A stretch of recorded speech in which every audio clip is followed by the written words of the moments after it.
I want you to hit me as hard as you can.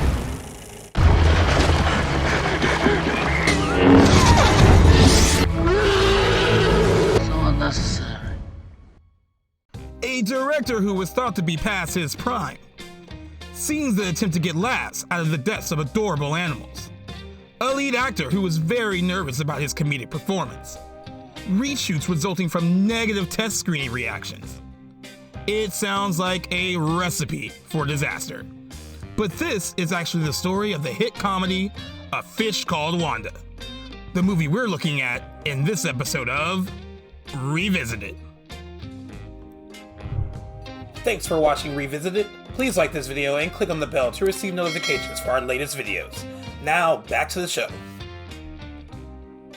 From 1947 to 1958, the British film studio Ealing produced a series of beloved comedies that have come to be known, appropriately enough, as the Ealing comedies. The Lavender Hill Mob, Kind Hearts and Coronettes, The Lady Killers, they're all Ealing comedies. And several of the films in the series were directed by a man named Charles Crichton.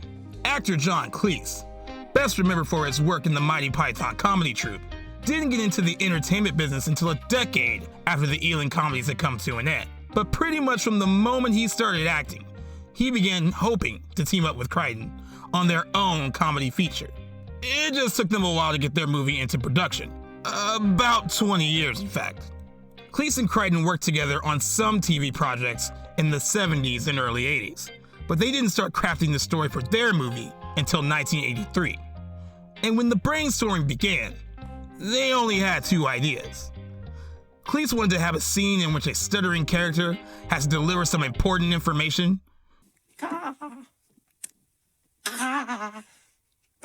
Oh, come on! While Crichton just wanted someone to be run over by a steamroller. The duo would meet up 3 times a month to discuss the story they built around those two ideas. And over the course of 2.5 years and 13 drafts, they created the screenplay for A Fish Called Wanda.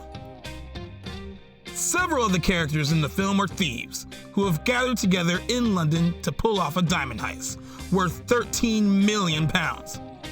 But this isn't the sort of movie that spends most of the running time building up to the heist. The diamonds have been stolen within the first 20 minutes. Then the problems come after the thieves have the diamonds in their possession. The heist was masterminded by an Englishman named George Thomason, who is played by Tom Jorgensen, and has a devoted lackey and fellow Englishman, Ken Pyle, the stuttering character Cleese had in mind from the beginning. Unfortunately, George brought a seductive American named Wanda into the mix. And Ken is also so enamored with her that he names one of the fish in his fish tank after her. Thus, the title. They need a weapons expert to help pull off the heist. So Wanda suggests her brother Otto, who is supposedly a former CIA agent. Otto may or may not have been in the CIA, but he's definitely not Wanda's brother. The pair have actually been in a relationship for the last 2 weeks, and they're planning to steal the stolen diamonds out from under George and Ken. They set George up to be caught by the police, and it isn't until George is already in jail that they realize he moved the diamonds after they parted company and put them somewhere they don't know about. Figuring George will tell his lawyer where the diamonds are in exchange for a lighter sentence, Wanda sets out to seduce the information out of his barrister, a plan that doesn't sit well with the insanely jealous Otto, who insists he isn't jealous. Hilarity ensues. Cleese wrote the 4 main characters with specific actors in mind.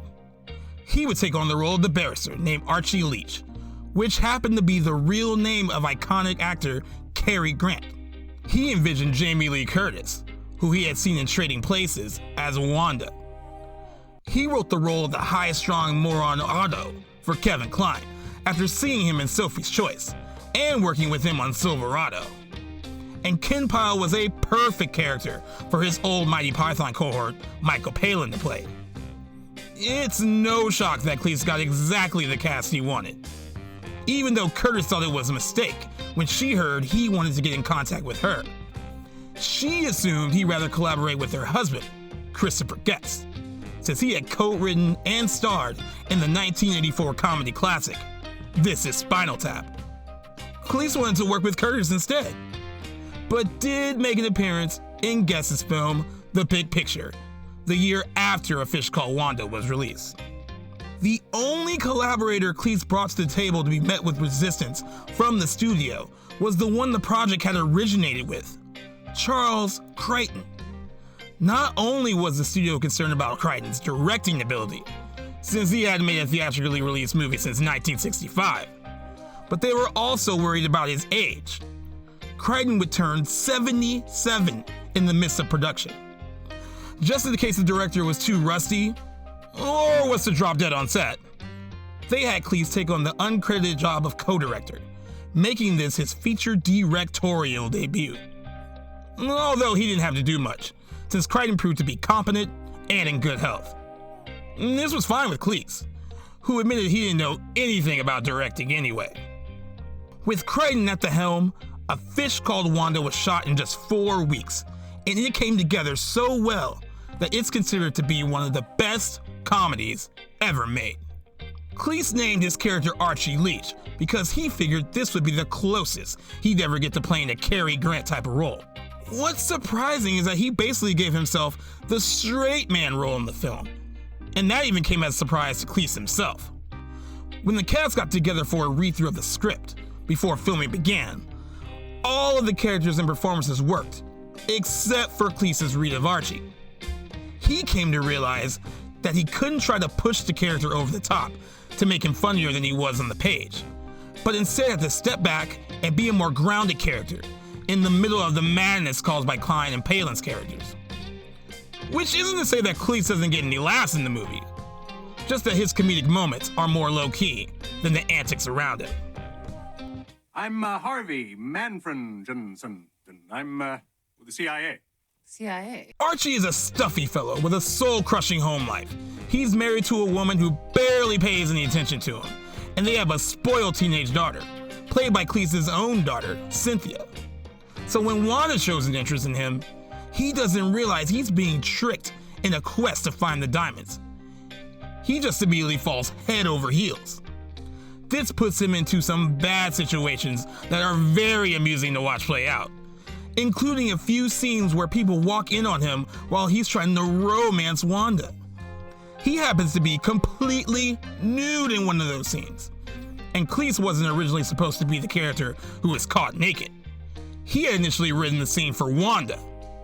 Not interested in doing nudity again after trading places, Curtis convinced him to undress instead. Archie is cheating on his wife to hook up with Wanda. None of the characters in this movie are without their flaws, but we feel sorry for him at the same time because we know he's being conned. Not to mention the amount of stress and humiliation the tryst causes for him, even leading to a moment where he gets knocked unconscious while staging a robbery of his own house. You can't say he doesn't put effort into this affair. As funny as the scenes with Archie are, Kline and Palin really do run away with the show. Kline's unforgettable performance as the British-hating, armpit-sniffing, idiotic Otto is so energetic and over the top that it's almost exhausting to watch, and you might get exhausted from laughing at the character's stupidity. It's a terrific comedic performance that's made all the more impressive by the fact that Kline was racked with anxiety throughout the shoot, as he never felt comfortable with what he was doing. That discomfort was worth it, because he won a Best Supporting Oscar for this role, beating out the likes of Martin Landau, Dean Stockwell, River Phoenix, and Ealing comedy veteran, Alec Guinness. The funniest moments Curtis gets are connected to Otto's buffoonery, as we see that she gets extremely turned on whenever she hears a language other than English being spoken. Otto manipulates this by pretending to be fluent in Italian, even though most of the words he knows are lifted from restaurant menus. Who knew talk of eggplant parmesan could be so arousing? Some viewers may not appreciate that A Fish Called Wanda attempts to get a lot of laughs out of Ken's stutter, which gets better and worse depending on how stressed the character is feeling in the moment. Palin's father had what he described as a serious and disabling stammer, so he'd worked some of his father's issues into the performance. When confronted about the problem of playing a stutter for laughs, Palin was inspired to open the Michael Palin Center for Stammering Children, which is now one of the premier treatment centers in the world for childhood stuttering. Since this movie has a primarily British cast and came from a British writer and director, the producers were worried that audiences outside of England wouldn't be receptive to its humor. And co-producer Michael Shamberg, who was an American, went through the script to make sure there wouldn't be any jokes that might be considered too British. While he was doing that, he certainly didn't remove any of the jokes that might be considered too dark, and that did lead to some trouble when the film was in post-production. Ken has a subplot that involves him trying to assassinate an old lady named Eileen Cody, played by Patricia Hayes, who was nearly 80 years old at the time of filming. As if that weren't already dark enough, the humor of the situation comes from the fact that Ken repeatedly fails, and instead of killing the old lady, he accidentally kills one of her Yorkshire Terriers on each attempt. Yes, the movie wants you to laugh at the sight of adorable little dogs meeting an untimely end on 3 different occasions. This wouldn't work at all if the character causing the deaths of the dogs was Otto, since he despises animals so much that he refers to them all as insects. It's funny because Ken is an animal lover. He likes animals more than humans. He even has an anti-animal cruelty poster hanging on the wall in his apartment. And here he is, killing dog after dog. He's more appalled and devastated by this than even the most disapproving viewer would be. Dogs aren't the only animals killed in the name of comedy in A Fish Called Wanda. There's also a sequence where Otto tries to torture information out of Ken by eating the fish from his fish tank, one by one. Of course, no animals were actually harmed in the making of the film. When Otto sticks the Wanda fish in his mouth, it was reportedly made of Jell-O, while the other fish we see him chewing on were made of a rubbery substance that tasted so bad, Kline offered to eat real fish in the scene just so he wouldn't have that taste in his mouth anymore. Otto gets his comeuppance for the fish slaughter. He's the one who gets run over by a steamroller. There were objections when the test screening audience saw all of this death and torture, especially since Crichton did not hold back when showing the deaths of the dogs. The first cut of the film had Yorkshire blood and guts splattered across the screen.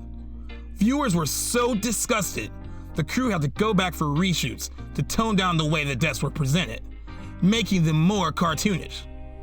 This change was beneficial to the movie, as the dog death scenes are hilarious as a result, with one shot of a run over Pooch looking like it came straight out of Looney Tunes. The torture sequence was also toned down, and Otto was spared thanks to the testing process. Getting run over by the steamroller was supposed to kill him, as it would, but audience members didn't want him to die, so a moment was added to assure us that he survived getting flattened, unlike Eileen Cody's dogs.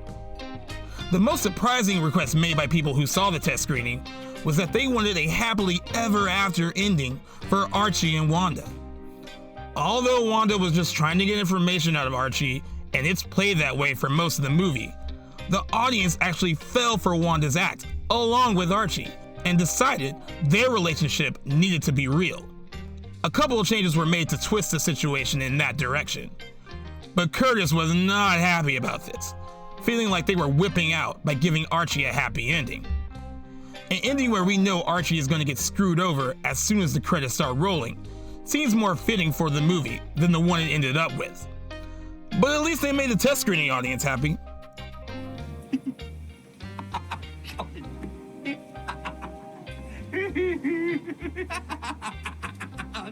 While the very ending of the film feels like a misstep, the final version of A Fish Called Wanda, honed through test screenings, reshoots, and an editing process that saw around 20 minutes being whittled out of the running time, is a great, fast-paced comedy that's fun to watch, despite being about awful people. Carried by strong performances, it amuses with some bedroom farce type material, and also wrings laughs out of situations you wouldn't typically expect to laugh at. All the time Cleese and Crichton spent on the script paid off, and not just because they had the script in near perfect shape by the time filming began. The script also earned them an Academy Award nomination, and served as the foundation of a hit movie. Made on a budget of $8 million, A Fish Called Wanda ended up earning nearly $190 million at the global box office when it was released in 1988. And then it went on to become the #1 VHS rental of 1989 in the US.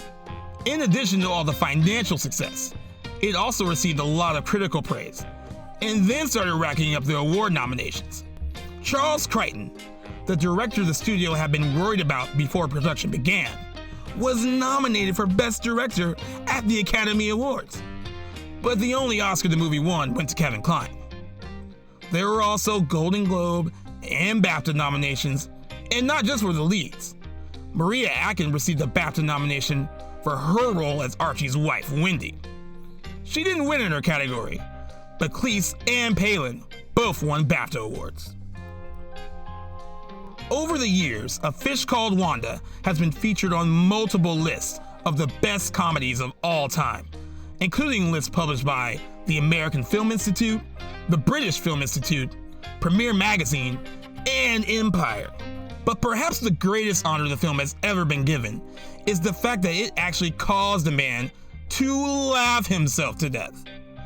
The man was Dr. Ole Benson, a 56-year-old Danish audiologist who went to see A Fish Called Wanda in 1989 and laughed so hard at the Otto and Ken torture scene that he went into cardiac arrest and died right there in the theater.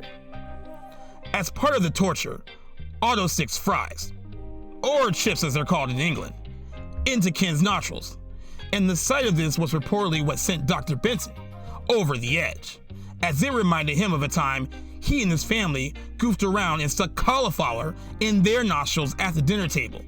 Cleese himself thought the torture scene was the funniest thing he had ever seen.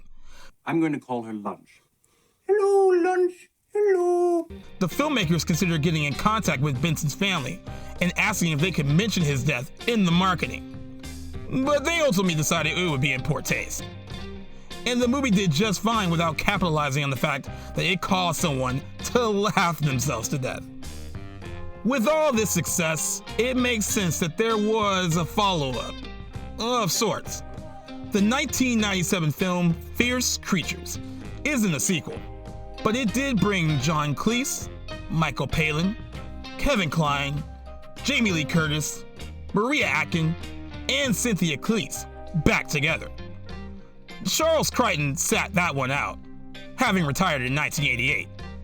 And lucky for him, because Fierce Creatures didn't do very well at the box office, or with critics. Cleese would go on to say that he regretted making the movie at all. Fierce Creatures didn't work, but A Fish Called Wanda still holds up as a comedy that's worth seeking out more than 30 years after its release. And that unfortunate death. Just a word of warning, when you watch it, be careful not to laugh too hard. Thank you for watching our show. If you like what you see, please subscribe to our JoBlo YouTube channels. Tell your friends who like this sort of content, and turn on the bell to receive notifications for all of our latest videos. We're an independent company, and we appreciate all of your support.